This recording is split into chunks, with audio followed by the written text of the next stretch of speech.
ส่งพอนอนน้องอย่าจอนสิ้นไหลสาวผู้ไทย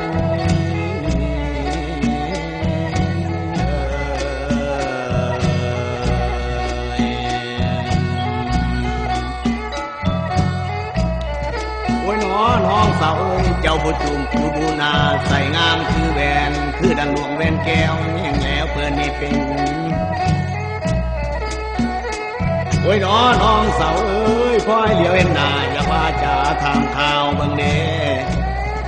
อายจะถามข่าวน้ำถามข่าวถึงป่าถามข่าวนาถามหาทั้งเขาถามข้าวเจ้าว่ามีผัวแล้วหรือบ่อายจะถามข้าวปกโคหนึ่งทั้งหูเฮินยังคอยอยู่ดีบ่หรือว่ามีบุตรดับสั่งหรือว่ามีผู้ฟันหักแก้วกันตายแล้วตั้งแต่สู่เพิ่นปล่อยตลอน้อยแม่เพิ่นแทนตลอน้อยแม่เพิ่นแทนละน้อง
โอ้ยน้อ